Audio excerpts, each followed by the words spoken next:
It was an early morning in Amsterdam. After yet another night of drinks and distractions, I lay awake in my apartment, hungover and unable to sleep. On the surface, my life seemed amazing. Successful business, lots of parties, and amazing travels. But inside, I felt a growing restlessness. Staring at the ceiling, I couldn't shake the sense that I was just going through the motions. I had everything I thought I wanted, yet none of it felt meaningful. It was in that restless moment that I realized something profound. I was stuck.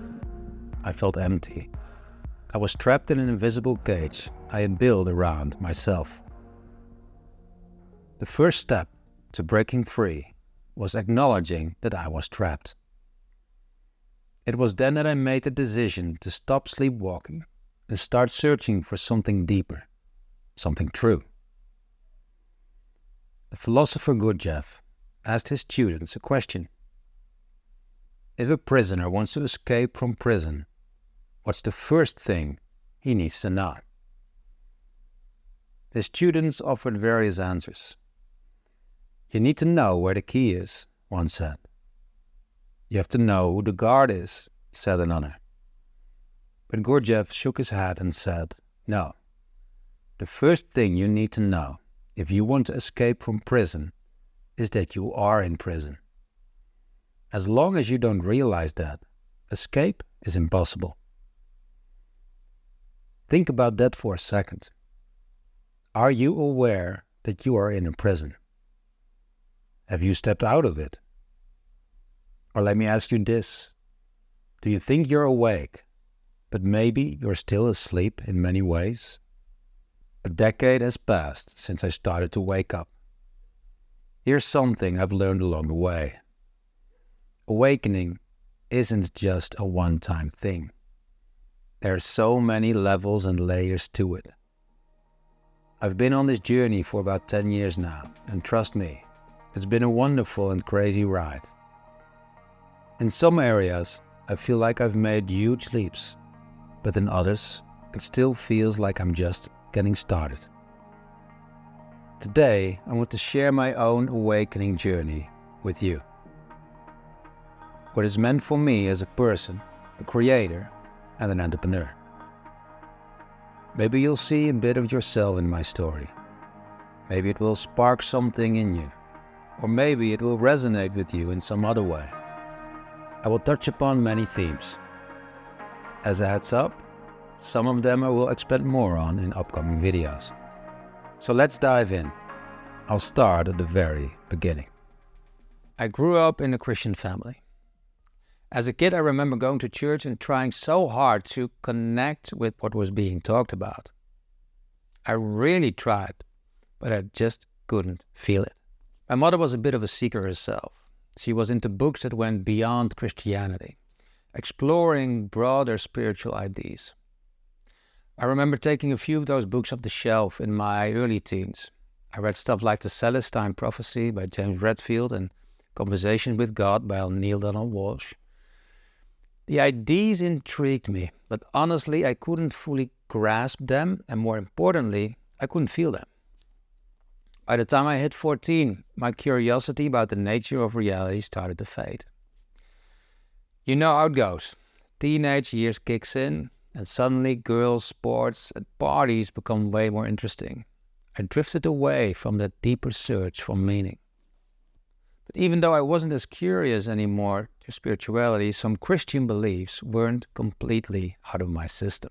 I remember reading Dante's Inferno when I was 18 and realized that the concepts of heaven and hell were still deeply ingrained in me.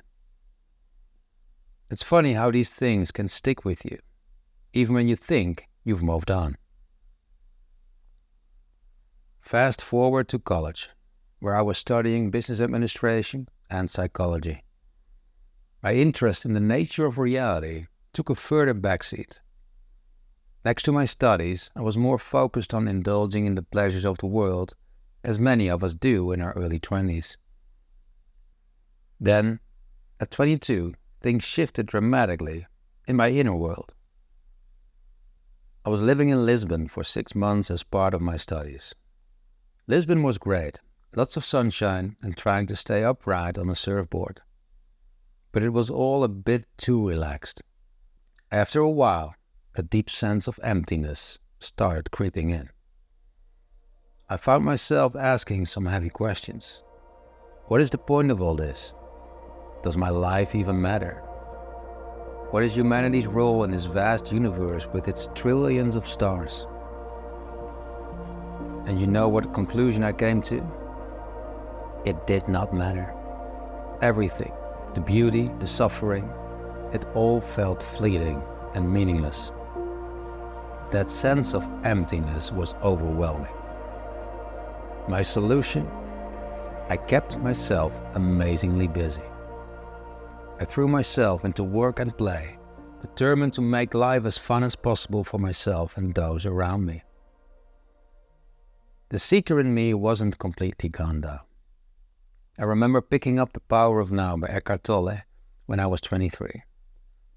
The concept of living in the now was appealing, but the rational part of me found the book too vague. So I put it down and never finished it. Looking back, I realized that a lot of my life decisions were made intuitively, but my outlook had become very rational and scientific. I ended up in Buenos Aires, Argentina, for my master's thesis in psychology, which was rooted in evolutionary psychology. I dove so deep into it that my thesis got published in a scientific journal.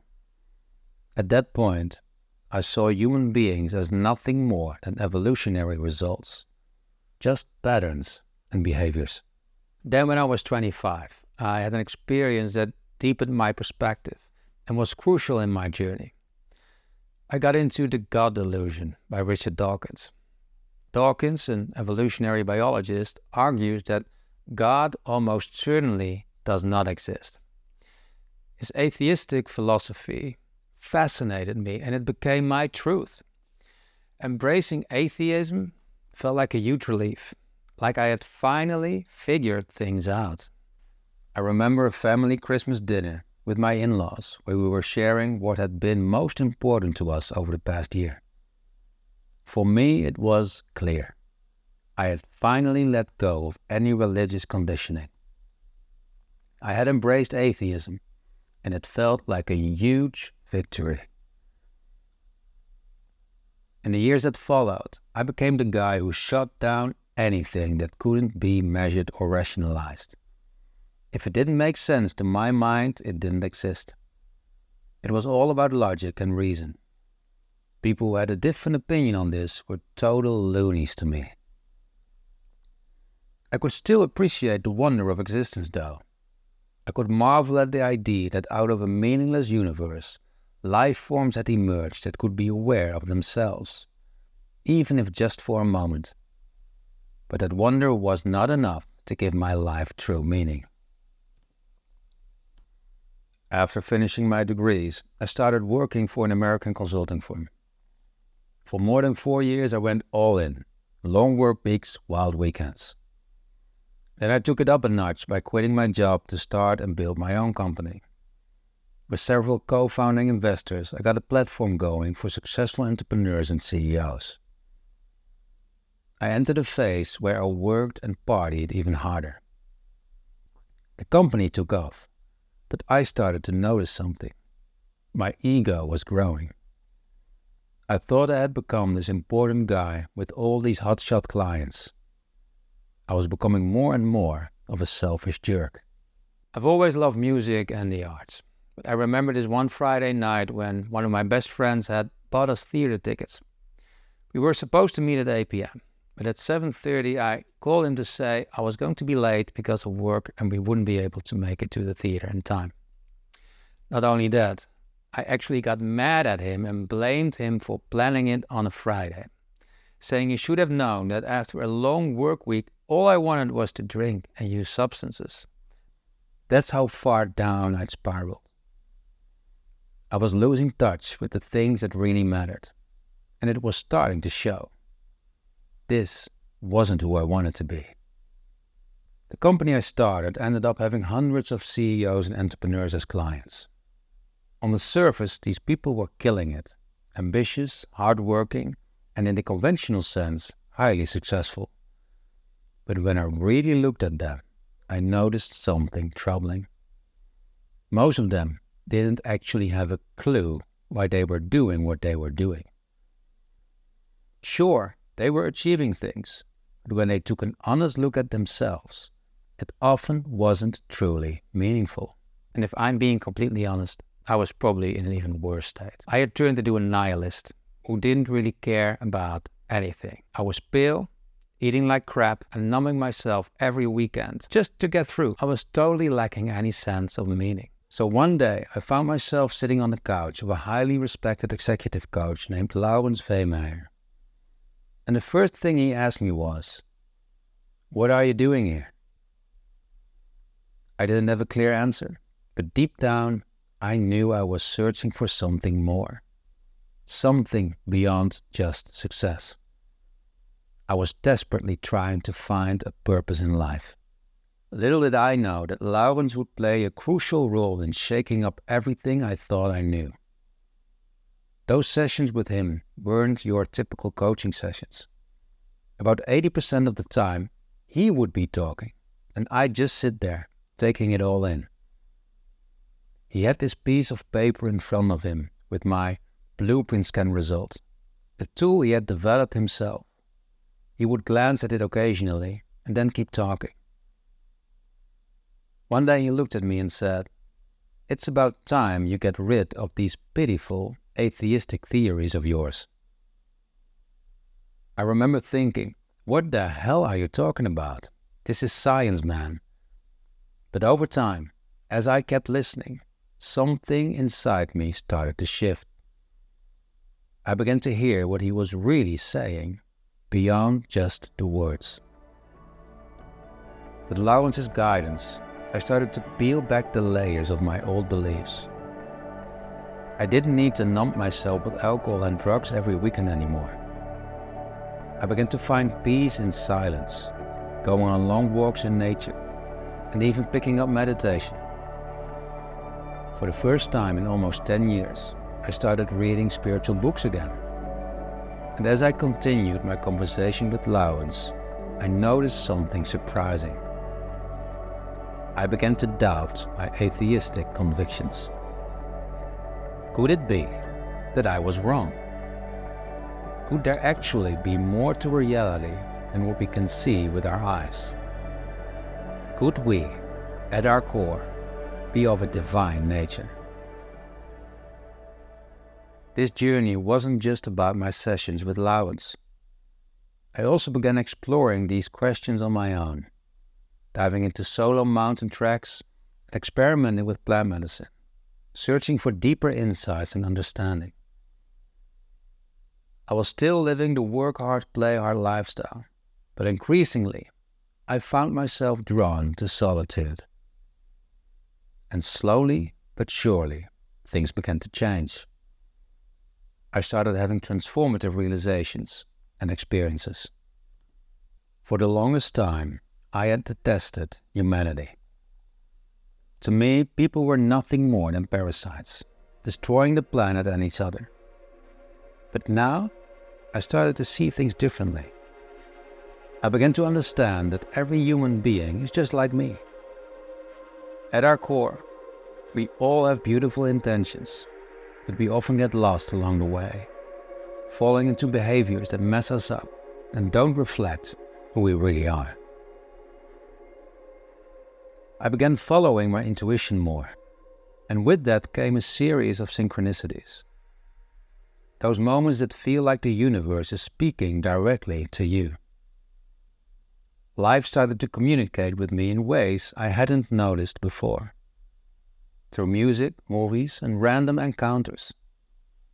Where I used to brush off these moments as mere coincidence, I now felt there was a reason behind them, something guiding me. And I started to accept that not everything needed a rational explanation. I even began to feel a deep love for strangers. I remember one particular day, King's Day in the Netherlands, 2015. I woke up in my apartment in Amsterdam and headed out to meet a friend. But something was different. As I walked through the streets, I noticed a subtle, bright white light above people's heads. The streets were packed with drunk people, and yet, instead of feeling disgusted by their behavior, I was mesmerized by their faces. I saw their light and felt love for every single one of them, even the drunkest among them. These experiences of connection started happening more often. In restaurants, gas stations, airports. It did not matter where I was, as long as I was truly present. I began to feel this profound sense of connection, that we're all part of the same whole. There's no real division between us. Your pain is my pain. When I hurt you, I hurt myself. Beyond words, I started to experience the true nature of reality. I came to a deep knowing, a realization that there's only one being in all of existence. I am that one, and you are that one. But we've forgotten the mind-blowing truth of who we truly are. God. That's the word I had hated the most. But now, through my experiences, it had become the one I resonate with the most. To this day, I hardly ever use the word because it's so misunderstood and misused. So I usually prefer words like universe or essence. But since I'm sharing my awakening journey with you here, I wanted to tell you the word that comes closest to what I've experienced. The more I am connected with myself, the more I resonate with the word. And the opposite is also true. I was 32 years old and still loved clubbing and drinking. Not just a little bit, deeply. Yet, more and more, I found myself leaving Amsterdam on weekends and going into nature for long walks alone. I enjoyed those days with myself a lot. One day, I realized it was becoming too much of a hassle to leave the city and go into nature. I thought, why not turn it around? Live in nature and only head into the city occasionally. So that's what I did. The universe seemed to conspire to help me out, and after a day of searching, I found the perfect spot to rent. A small wooden house next to the dunes, the North Sea, and the forest. It was very basic, but it had everything I needed. Those years felt like being a kid in a candy store. And at the same time, I took a deep dive into presence and the wonder of existence. During the week, I would drive to my office to run the company, but on weekends, my phone would be in flight mode. I would spend most of my time alone, meditating, fasting, and taking slow walks in the forest. I would meditate every day for 1.5 to 2 hours, listening to inspiring figures like Alan Watts, and swim in the sea daily, no matter how cold or snowy it was. I loved it. I was so blown away by the realization that instead of everything being meaningless, everything was of a divine nature. My whole life felt amazing and light. I was very present. I could watch a single tree in the forest for half an hour and feel deeply connected to it. I loved life. There was a lot of ease, not too many things to worry about. Looking back, some things I did during that period could have been handled better. The weeks were about work, but realizing that most of my weekends would be spent in solitude, I informed my closest friends that they wouldn't see much of me that year, except for 2 festivals and a concert that were already booked. I told them I'd always be available if they needed help, but for the rest of the year, I would not be meeting up. Understandably, some close friends took that message as a bit of a blow. I could have handled that with more compassion. Another thing I did was occasionally smoke a joint or use psychedelics.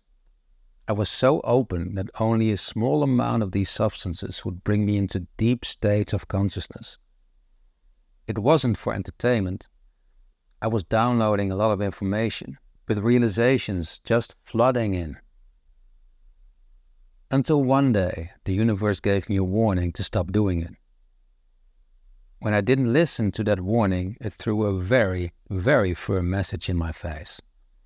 From now on, stay away from any substances. Your way is the natural way. The day that message came in, I never used anything again. There are no shortcuts.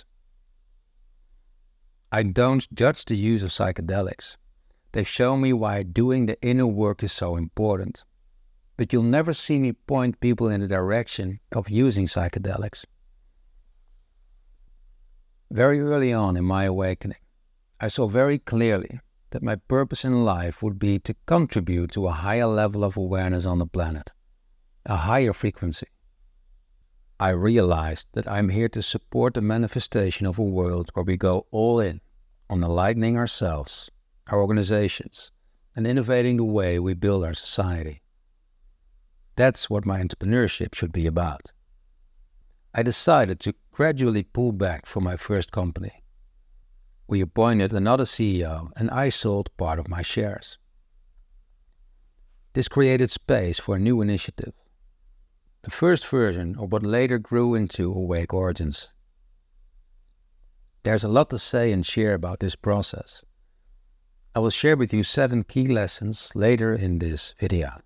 After the early phase of my awakening, a very different period started. I had fallen in love with Jantine, and she had moved in with me in the small wooden house. When she became pregnant of our first son, Eden, it was time to move to a bit more comfortable place. Furthermore, I decided to leave my former company and went all in on growing Awake Origins. Our second son, Riven, was born and we moved from the Netherlands to Spain. Many more things followed. Bottom line, the years of ease were over. I was back in startup life, but now combined with parenting and the desire to deepen in presence. If you're a parent, you know how difficult it can be to stick to your morning practice when your child wakes up every day at 5 a.m. If you've ever run a startup, you know it can be stressful with long working weeks, cash flow issues, finding the right talent, discovering product market fit, and so on. Because I'm committed to a daily practice, it becomes relatively easy to deal with all of the above. Yet, to truly go next level in presence is harder than when you're living as a bachelor in a wooden house by the sea. At least, that's been the case for me. Many of the challenges I faced, both as a human being and an entrepreneur, became catalysts for my growth and awakening. Therefore, although many of the last years have been challenging, I've leveled up in so many ways. Central to navigating these challenges has been the guidance of my Awake Origins co-founders and mentors, Laurens and Nanda. Their support and wisdom accelerated my journey in ways I couldn't have achieved on my own. Without them, my growth would have been much slower and Awake Origins wouldn't have evolved into what it is today. Therefore, although many of the last years have been challenging, I've leveled up in so many ways. To name a few, I level up in understanding my patterns that take me away from my full potential, dismantling some of those patterns, my clarity and intuition, my manifestation power, my understanding of what is truly happening in the world, the people I attract into my life, the experience of love, and what it means to be a conscious creator. Awake Origins, of course, has been leveling up too. We're in a very different phase now than several years ago. One of the most important reasons for this is that the amazing Francisca Schaap is now co-CEOing together with me. Something my ego certainly wasn't ready for 5 years ago. Interestingly, at 42 years old, with 10 years of my awakening journey behind me, I feel like I'm still in the early stages of my potential in this lifetime. Right now, an important key to going to the next level is through cleaning up. There are still certain desires present within me that I'm not acting out, but in my undercurrent, they are pulling me back from living up to my potential. I am the one that has to do the work.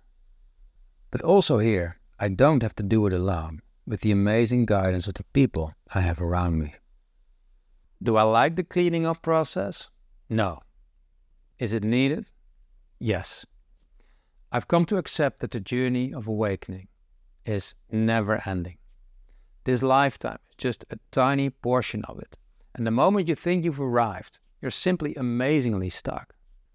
To truly live the life we're meant for, it's crucial to awaken and then make our impact from that higher level of awareness.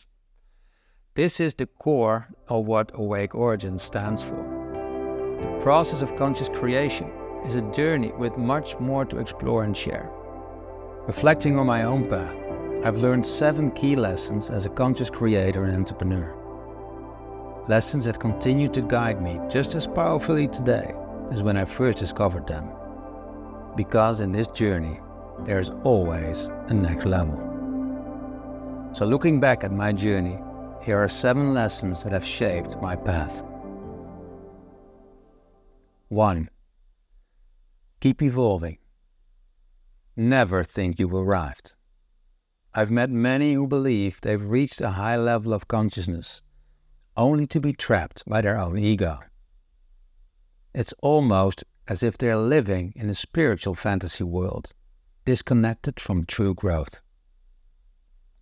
Always be humble about where you are, both towards others and yourself. I'm blessed with mentors who have such high awareness levels that they keep me grounded and hungry to keep evolving. In my experience, the next level as an entrepreneur is directly linked to your expansion in awareness. So keep evolving, especially during busy and challenging times. 2. Focus on what you excel in. This might sound obvious, but it's often overlooked. Out of the thousands of entrepreneurs I worked with, most still waste time on things they don't excel in and don't love doing. Yes, there are phases where you have to handle tasks that don't play to your strengths, especially in a startup. But doing so for too long drains your energy and inhibits your company's growth. True awareness involves becoming conscious of your strengths and ruthlessly centering them in your work. 3. Surround yourself with conscious creators. You've probably heard the saying, you are the average of the 5 people you spend the most time with. While this is a harsh simplification of reality, there's truth in it. I notice that many people that are on the path of consciousness limit themselves in their growth and their impact because they keep spending too much time with unconscious people. A very important key to accelerating the growth of yourself and that of your company is having other conscious creators around you. These people are the ones that can mirror you, inspire you, and have lifestyles that are more alike. Furthermore, the conversations you have with them are by and large more meaningful. Never forget, everything is energy. Everything is frequency. And everyone is on a certain frequency. So which frequency are you allowing into your life when you look at the people you are spending your time with? 4. Keep your purpose alive, because the shit will hit the fan. When I built my first business, my main drivers were superficial. Playing the game of entrepreneurship and making money. I worked my ass off to get this startup off the ground. I was doing the typical work hard, play hard lifestyle with 80 to 100 hour work weeks. The company grew fast, and after a few years, I saw it had become quite future-proof. I could take more of a backseat while the organization that we created was doing more of the work. Soon after my awakening, I found purpose. I initially thought, now it's going to be an easy ride. This is my purpose, right? I couldn't have been further from the truth. Looking back at growing my first company, it was actually quite an easy ride. I did put in a lot of hours, but we never had to pivot. The business model of the company was the very same business model on day one as on the day I sold it. However, with the creation of what would evolve into Awake Origins, we had to pivot 5 or 6 times. And often it felt like an uphill battle. However, never ever did I doubt whether I should continue. Even if it would have taken me 30 more years to get things going, I would have continued. This is why I'm here, and I will find a way. That is the power of purpose. However, you have to keep that feeling of purpose alive. When the shit hits the fan, when you are tired and you cannot find the answers, you have to keep connecting to why you are doing it. And that is only possible when that purpose comes from your deepest essence. 5. Being before doing. I know what it is to keep going. That is in fact the way I created my first company. Working my ass off, just keep going, putting in those long work weeks. That was the only way I knew. And sometimes that is exactly what you need to do. Keep putting in the work and putting in the hours. However, to grow a company from your essence, there's something crucial that is needed as well. It is overlooked much too often, and that is being in the present moment. The muddy water needs time to become clear, and it will only happen when you slow down and stand still. I know many entrepreneurs who know this is true, but they are still not able to integrate it into their lives. For me, it can be a challenge as well. Before you know it, another month has passed, and you haven't really taken the time to simply be.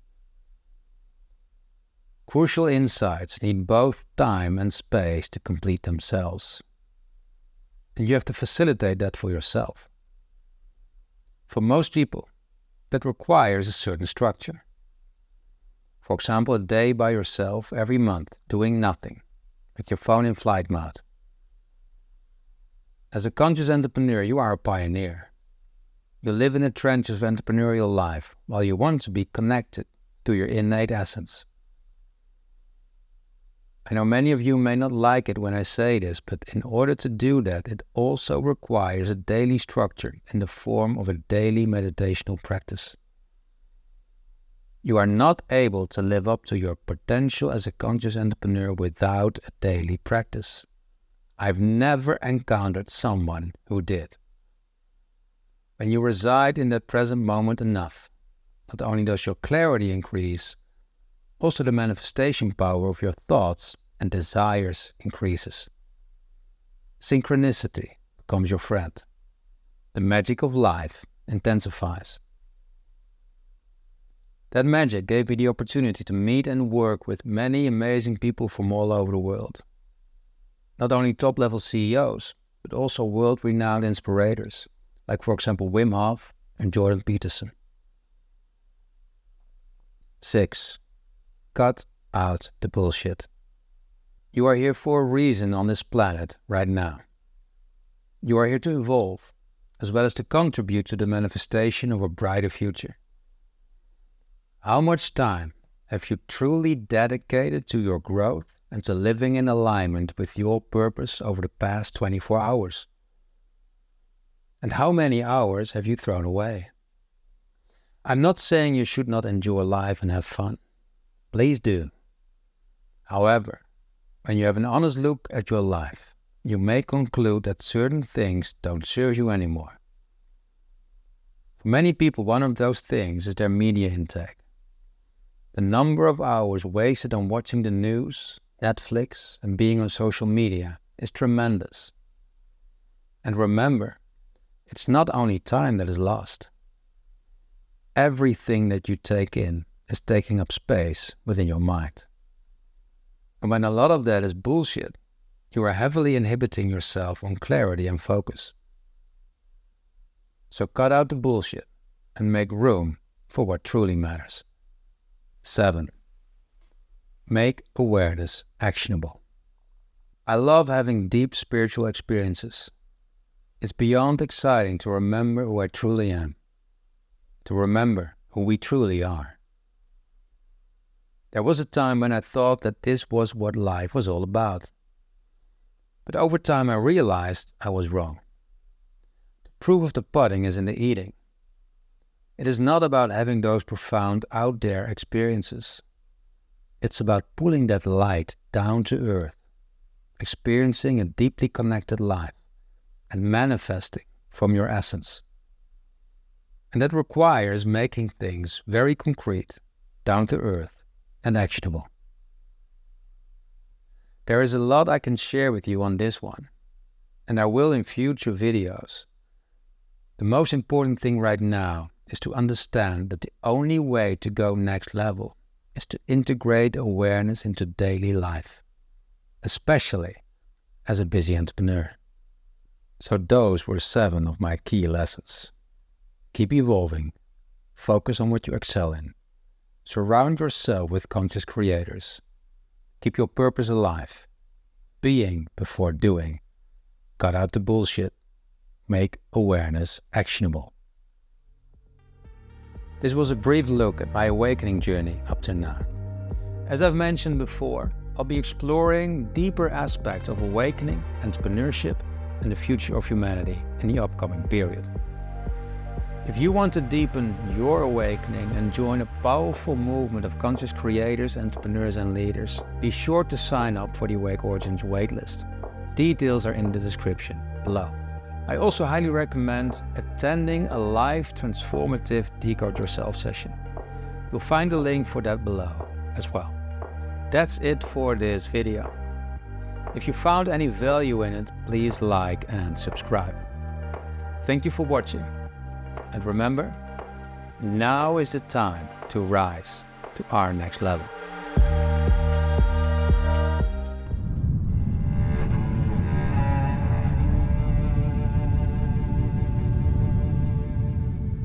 Imagine a world where we all remember the mind-blowing truth of who we really are. A world where a global awakening has rooted us in the collective consciousness. A world where we go all in on elevating our frequency, our organizations, and innovating the way we build our society. What does it mean to actually feel aligned with who you are? To let life be an expression through you. We need to know who we are in order to function accordingly.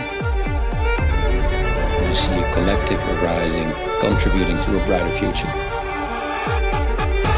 So much is changing in the world. More and more people are waking up, truly discovering who they are. To know and to experience that you're not the only one out there. Are you hungry enough to go all in? Good task, real feeling, the connection of everything. Welcome to this Awake Origins experience.